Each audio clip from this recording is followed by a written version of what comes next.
Hello friends, स्वागत है आप सभी का केमिकल बॉन्डिंग के लेक्चर नंबर 3 में। आज हम पढ़ने वाले हैं इलेक्ट्रॉन डॉट रिप्रेजेंटेशन या फिर लेविस सिंबल।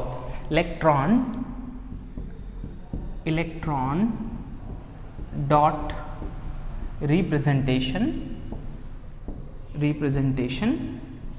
यानी कि लेविस सिंबल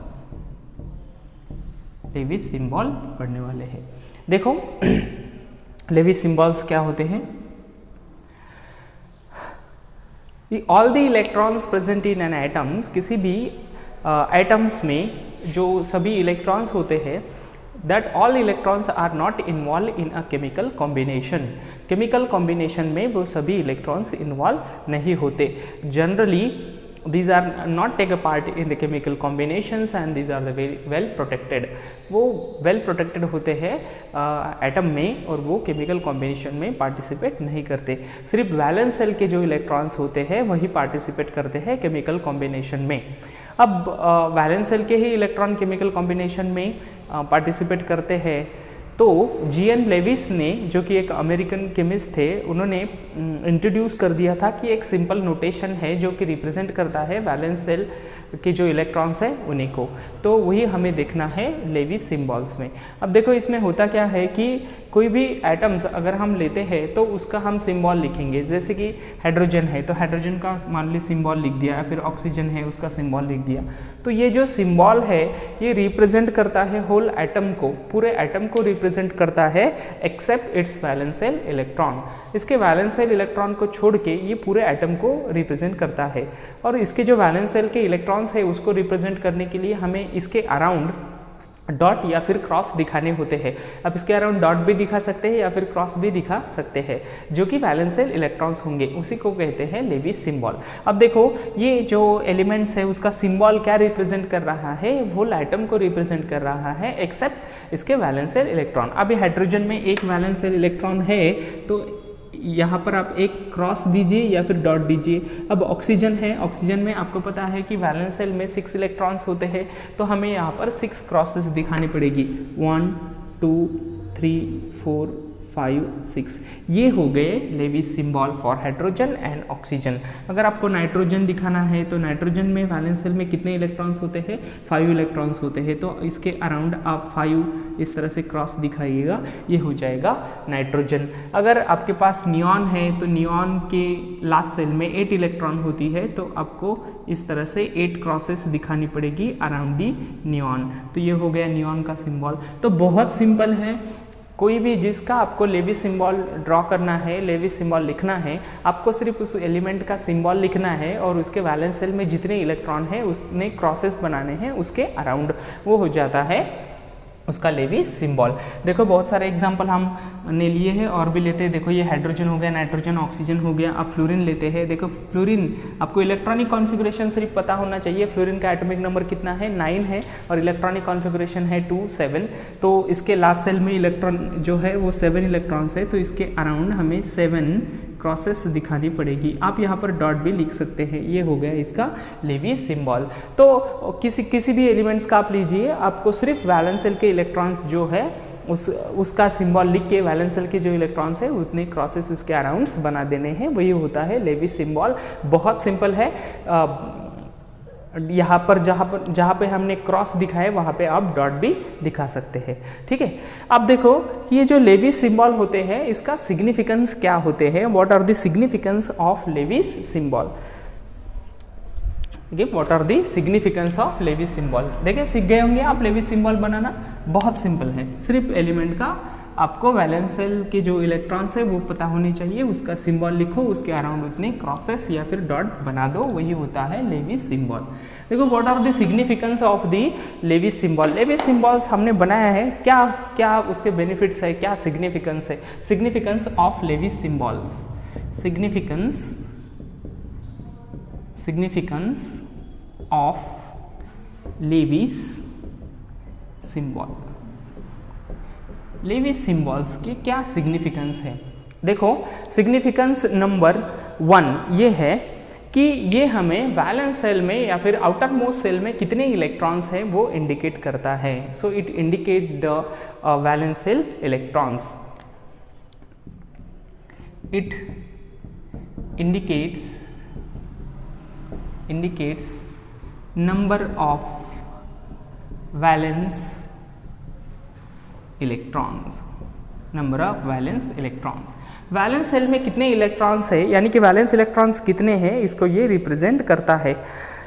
इसके अलावा देखो, अगर हम वैलेंस सेल के इलेक्ट्रॉन्स को हमें मालूम हो गए तो उससे हम उस एलिमेंट्स की जो कॉमन वैलेंसी होती है उसको भी प्रेडिक्ट करने में ये हेल्प करता है। So it helps to predict, it helps to predict common valency of element। उस एलिमेंट की कॉमन वैलेंसी जो होती है उसे प्रेडिक्ट करने में ये हेल्प करता है। जैसे कि देखो, अगर किसी एलिमेंट्स में valence shell electrons, if valence shell electrons are less than or equal to 4, अगर ये 4 से कम होते हैं, 4 से लेस देन और इक्वल टू 4, अगर ये 4 से कम होते हैं या फिर 4 के इक्वल होते हैं तो उतनी ही उसकी वैलेंसी होती है। If the valence shell electrons are less than और equal to 4, then these number of electron is equal to its valency, is equal to its valency। देखो मतलब क्या है, अगर किसी एलिमेंट्स में वन इलेक्ट्रॉन होता है, वन वैलेंस इलेक्ट्रॉन, एक वैलेंस इलेक्ट्रॉन होता है तो वैलेंसी इज 1, उसकी वैलेंसी भी 1 हो जाएगी। अगर 2 वैलेंस इलेक्ट्रॉन है तो वैलेंसी कितनी हो जाएगी, 2 हो जाएगी। Valency will be, valency is 2। 3, उसकी वैलेंसी कितनी हो जाएगी, 3। अगर 4 है तो वैलेंसी कितनी हो जाएगी, वो भी हो जाएगी 4। देखो ये 4 तक है। अगर 1 इलेक्ट्रॉन है वैलेंस सेल में तो 1 वैलेंसी, 2 है तो 2 वैलेंसी, 3 है तो 3 वैलेंसी, 4 है तो 4 वैलेंसी। लेकिन 4 के बाद ऐसा नहीं होता। If the number of electron in the valence cell is greater than 4, अगर वो 4 से ज़्यादा है तो हमें उसको 8 से माइनस करना पड़ता है। इफ देखो, if number of valence electrons,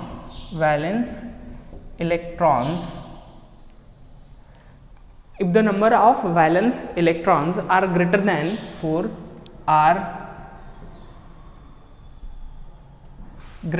4, then valency equal to 8 minus number of valence electron, 8 minus valence electrons। जितने भी इलेक्ट्रॉन्स वैलेंस सेल में है उसको 8 में से माइनस कर दो। If 5 electrons, if the 5 valence electrons, देखो अब 5 वैलेंस इलेक्ट्रॉन है तो इलेक्ट्रॉन्स, देन तो क्या होगा, 8 माइनस 5, वैलेंसी 3। कितनी होगी वैलेंसी, 3 हो जाएगी।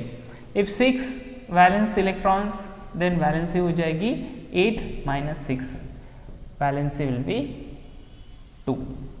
और अगर 7 इलेक्ट्रॉन्स है तो 8 minus 7, valency will be 1, valency होगी उसकी 1। तो इस तरह से होता है, ये हमें हेल्प करता है उसकी कॉमन वैलेंसी जो होती है एलिमेंट्स की प्रेडिक्ट करने। बहुत देखो बहुत सिंपल है, अगर 1 इलेक्ट्रॉन है 1 वैलेंसी, 2 इलेक्ट्रॉन है 2 वैलेंसी, 3 इलेक्ट्रॉन है 3 वैलेंसी, 4 इलेक्ट्रॉन है 4 वैलेंसी। 4 के आगे अगर 5 है तो उसको 8 में से माइनस कर दो, 8 माइनस 5 3 वैलेंसी।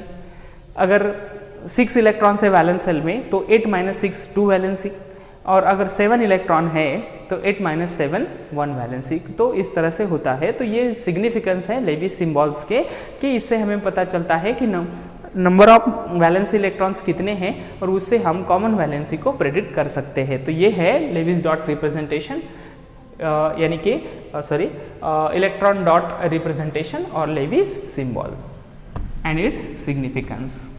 आगे चलते हैं।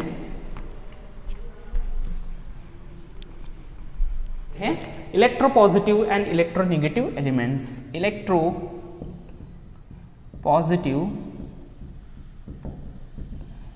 And electronegative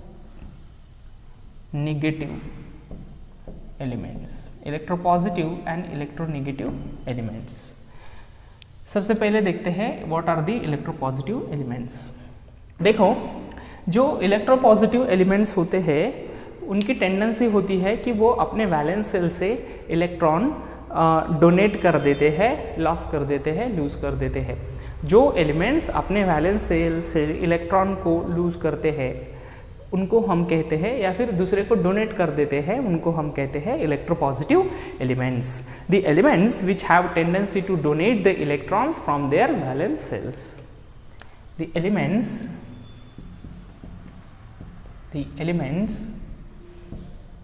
elements which having tendency to donate electrons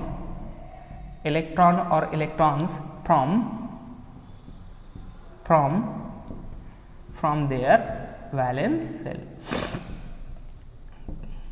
from valence cell and form positively charged ion। Positively charge ion क्या होता है? कटायन होता है। देखो, अगर किसी एलिमेंट्स में इलेक्ट्रॉन डोनेट करने की टेंडेंसी है, इसके वैलेंस सेल से वो इलेक्ट्रॉन को डोनेट कर देता है from their valence shell, then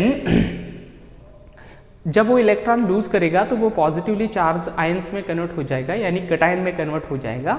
उसे कहते हैं इलेक्ट्रोपॉजिटिव एलिमेंट्स। जो कटायन फॉर्म करता है इलेक्ट्रॉन लूज करके, उसे हम कहते हैं इलेक्ट्रोपॉजिटिव एलिमेंट्स। देखो, इसका एग्जाम्पल है ऑल मेटल्स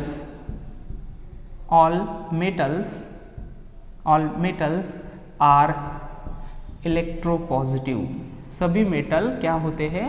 इलेक्ट्रोपॉजिटिव नेचर के होते हैं। इसको एक्सेप्शन है हाइड्रोजन। हाइड्रोजन नॉन मेटल है, फिर भी वो इलेक्ट्रोपॉजिटिव है। ठीक है। सो सभी के सभी मेटल्स की टेंडेंसी क्या होती है कि वो अपने इलेक्ट्रॉन लूज कर देते हैं। अब देखो कि मान लो कोई यम नाम का मेटल है, वो क्या करता है? माइनस इलेक्ट्रॉन्स, इसमें से क्या होगा?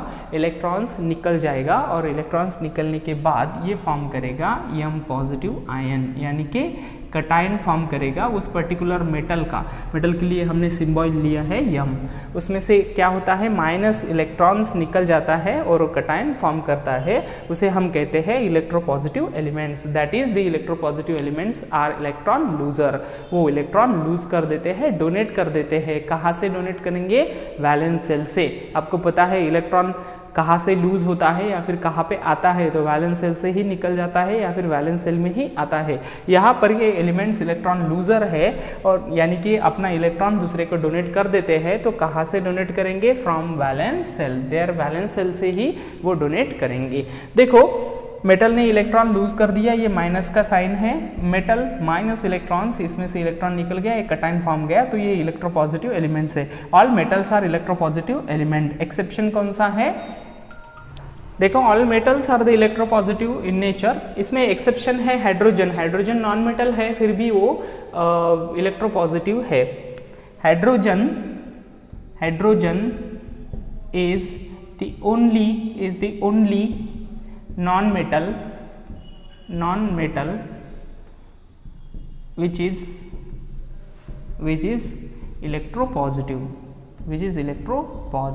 देखो हाइड्रोजन अकेला ऐसा नॉन मेटल है जो कि नॉन मेटल होके भी वो इलेक्ट्रोपॉजिटिव है। आपको याद रखना है सभी मेटल्स इलेक्ट्रोपॉजिटिव होते हैं, एक्सेप्शन है हाइड्रोजन नॉन मेटल होके भी वो इलेक्ट्रोपॉजिटिव ही होता है। ठीक है, इसके बाद देखते हैं इलेक्ट्रोनिगेटिव एलिमेंट्स। अब इसके जस्ट अपोजिट ही इलेक्ट्रोनिगेटिव एलिमेंट्स होगा। देखो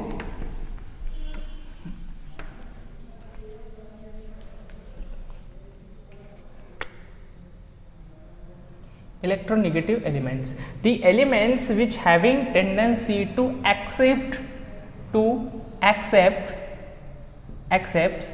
the electrons, to accept the electrons in its valence shell and form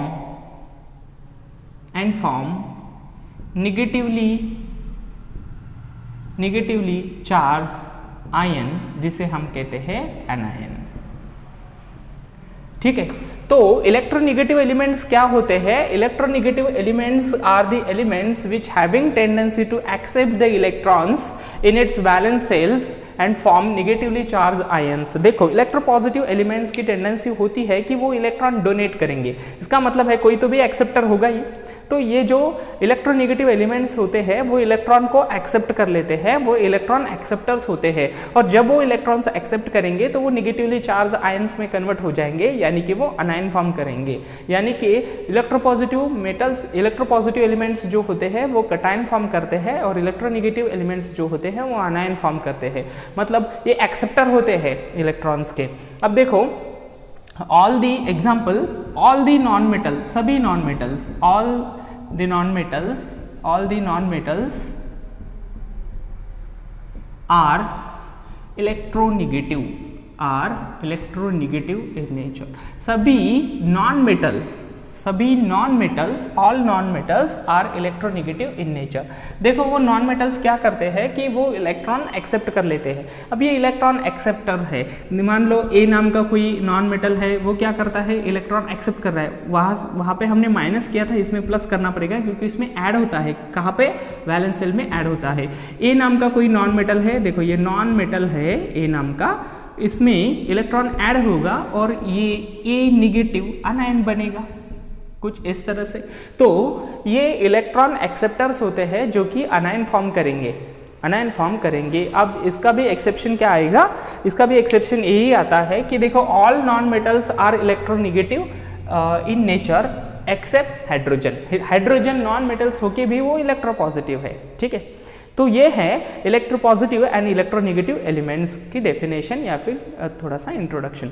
देखो बहुत सिंपल है, जो इलेक्ट्रॉन डोनर है वो क्या है? यस, इलेक्ट्रोपॉजिटिव एलिमेंट्स है, और जो एक्सेप्टर है वो इलेक्ट्रोनिगेटिव एलिमेंट्स है। देखो इलेक्ट्रोपॉजिटिव एलिमेंट्स जो होते हैं वो सभी मेटल्स है। जो मेटल्स होते हैं उनकी टेंडेंसी होती है वो इलेक्ट्रॉन लूज कर देते हैं। देखो 1 इलेक्ट्रॉन, 2 इलेक्ट्रॉन या 3 इलेक्ट्रॉन वो लूज कर सकते हैं। जो नॉन मेटल्स होते हैं उनकी टेंडेंसी होती है कि वो इलेक्ट्रॉन को एक्सेप्ट कर लेते हैं, 1 इलेक्ट्रॉन को, 2 इलेक्ट्रॉन को, या फिर मैक्सिमम 3 इलेक्ट्रॉन्स को वो एक्सेप्ट कर सकते हैं। ठीक है, देखो electropositive elements and electronegative elements से आयंस बनेंगे। इलेक्ट्रोपॉजिटिव एलिमेंट्स है तो उनसे कटायंस बनेंगे, और इलेक्ट्रोनिगेटिव एलिमेंट्स है तो उनसे अनायंस बनेंगे, यानी कि पॉजिटिवली चार्ज आयंस या फिर निगेटिवली चार्ज आयंस। ठीक है, इसके बाद आता है इलेक्ट्रोवैलेंट बॉन्ड और ionic bond.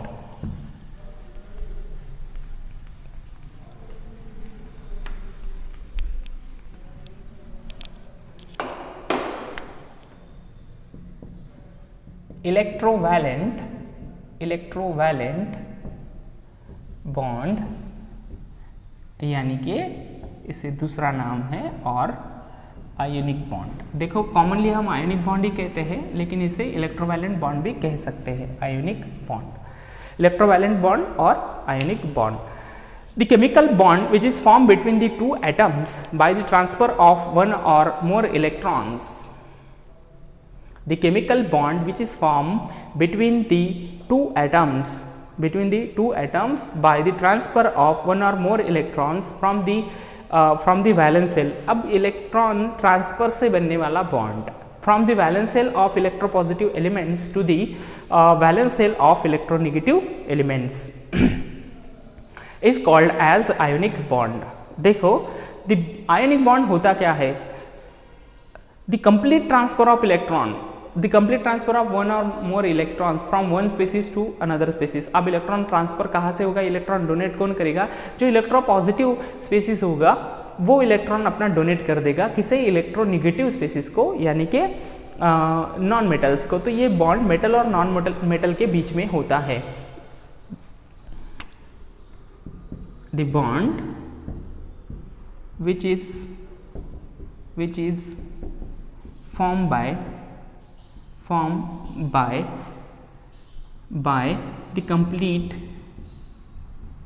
the complete transfer of electron or electrons from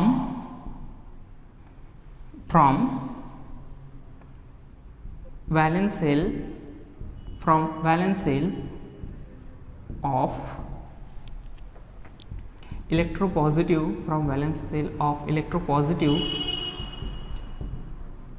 elements to valence shell of electronegative element. देखो the bond which is formed by the complete transfer of one or more electron, इसलिए मैंने electron या फिर इसको S भी लगाया है, electron और electrons from valence shell of electropositive elements to the valence shell of electronegative elements. देखो एक एग्जांपल लेता हूं मैं यहाँ पर सोडियम क्लोराइड का. अब सोडियम और क्लोरीन, देखो सोडियम क्या है? मेटल है, और क्लोरीन क्या है? नॉन मेटल है. ये है मेटल और ये है नॉन मेटल, ये है नॉन मेटल. अब होता क्या है? वन और more electron from metal to non metal transfer होते हैं. ये सोडियम एक इलेक्ट्रॉन इसको ट्रांसफर कर देगा. अब ये इलेक्ट्रॉन क्यों ट्रांसफर करता है? 281 होता है और ये 287 होता है. इसके वैलेंस से इलेक्ट्रॉनिक कॉन्फ़िगरेशन देखो, इसमें 1 इलेक्ट्रॉन है, इसमें 7 इलेक्ट्रॉन है. तो ये अपना एक इलेक्ट्रॉन इसको ट्रांसफर कर देता है. अब ये एक इलेक्ट्रॉन इसको ट्रांसफर करेगा तो ये बनेगा Na पॉजिटिव और ये बनेगा Cl निगेटिव. ये बनेगा Na पॉजिटिव और ये बनेगा Cl निगेटिव. अब ये Na पॉजिटिव बन गया है और ये Cl निगेटिव बन गया है. तो ये दो आयंस है जिन पे अपोजिट चार्ज है और इनमें इलेक्ट्रोस्टैटिक फोर्स ऑफ अट्रैक्शन होगा. उसकी वजह से इनमें बॉन्ड क्रिएट होगा, या फिर जो इलेक्ट्रोस्टैटिक फोर्स ऑफ अट्रैक्शन है उसी को हम आयोनिक बॉन्ड्स कहते हैं. यानी कि ये जो आयोनिक बॉन्ड होता है या फिर इलेक्ट्रोवैलेंट बॉन्ड होता है, ये दो आयंस के बीच में होता है जो कि अपोजिटली चार्ज होंगे. देखो ये सोडियम है, ये क्लोरीन है. ये कहाँ से बना है? ये मेटल से आया है. ये इलेक्ट्रॉन लूजर है. ये देखो सोडियम ने इलेक्ट्रॉन डोनेट कर दिया है इसको. जब इस तरह की सिचुएशन होती है कि कोई एलिमेंट अपना इलेक्ट्रॉन डोनेट कर देता है, किसी और को कंप्लीटली ट्रांसफर कर देता है, तो वो पॉजिटिव चार्ज में कन्वर्ट हो जाएगा और जो इलेक्ट्रॉन एक्सेप्टर है वो नेगेटिवली चार्ज में कन्वर्ट हो जाएगा. और इनके बीच में पॉजिटिव नेगेटिव जो चार्जेस है इनके बीच में force, electrostatic force of attraction होगा. उसे हम कहते हैं ionic bond या फिर electrovalent bond.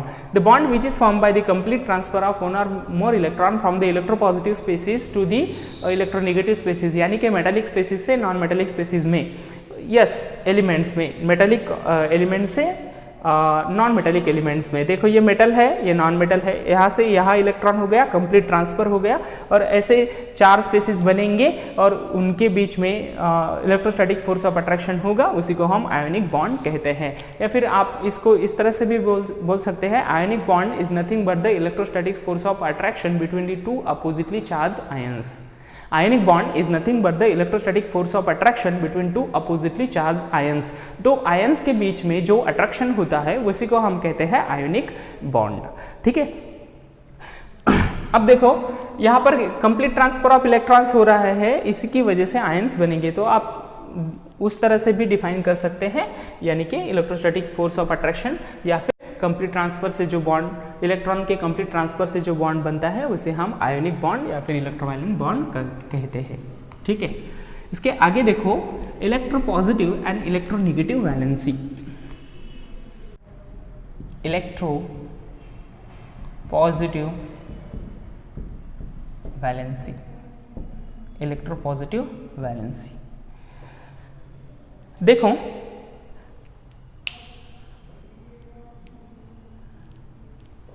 अब जो इलेक्ट्रॉन डोनर्स एटम है, जो इलेक्ट्रॉन डोनेट करते हैं, वो कितने इलेक्ट्रॉन डोनेट्स करते हैं? The number of electrons donated by the electropositive elements, the number of electrons, the number of electrons donated by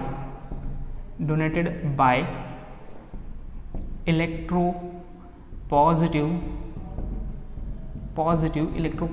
element, the number of electron donated by electropositive element।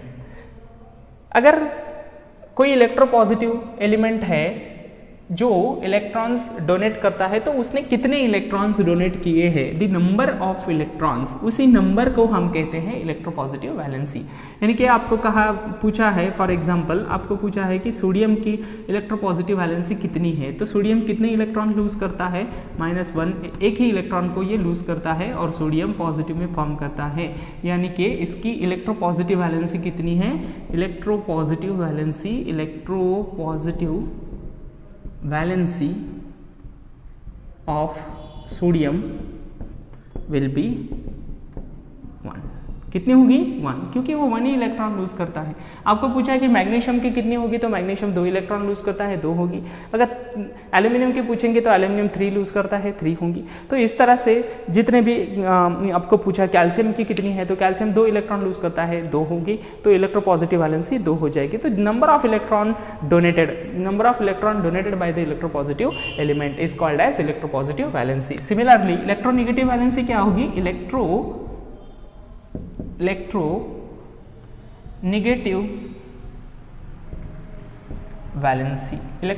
Valency क्या होगी? The number of electrons accepted by electronegative element, the number of electron accepted by electronegative element। कितने electrons किसी electronegative elements ने accept किए हैं वो। The number of electrons of an element accept in its valence shell so as to have the stable electronic configuration. Yes, जब electron कोई species lose करता है या फिर गेन करता है तो वो स्टेबल इलेक्ट्रॉनिक कॉन्फ़िगरेशन अचीव करने के लिए ही वैसा करता है। तो देखो the number of electrons accepted by electronegative elements, मान लो क्लोरीन है, फॉर एग्जांपल क्लोरीन है, क्लोरीन ने एक इलेक्ट्रॉन गेन करेगा क्लोरीन और बन जाएगा क्लोरीन नेगेटिव। तो क्लोरीन की इलेक्ट्रोनेगेटिव वैलेंसी कितनी हो गई? 1। कितनी हो गई? 1 हो गई। तो इसे कहते हैं electronegative and electropositive valency। The number of electron donated by the electropositive element is called as electropositive valency, and the number of electron accepted by electronegative elements in its valence shell is called as electronegative valency। तो कितने electron दिए या फिर कितने electron लिए उसी को हम इलेक्ट्रोपॉजिटिव या फिर इलेक्ट्रोनेगेटिव वैलेंसी कहते हैं। ठीक है, अब देखो बहुत सारे इलेक्ट्रोवायलेंट कंपाउंड्स हैं या फिर आयोनिक कंपाउंड्स हैं, उनका फॉर्मेशन कैसे होता है, उनके एग्जाम्पल और उनका कुछ मतलब कंपाउंड के नाम मैं आपको लिख के दूंगा, उनके हम फार्मूला भी लिखेंगे, उनमें कौन से आयन्स है वो भी लिखेंगे, और साथ ही साथ कुछ इलेक्ट्रोवायलेंट कंपाउंड का फॉर्मेशन भी डिस्कस करेंगे नेक्स्ट लेक्चर में। तो thanks for watching, thank you.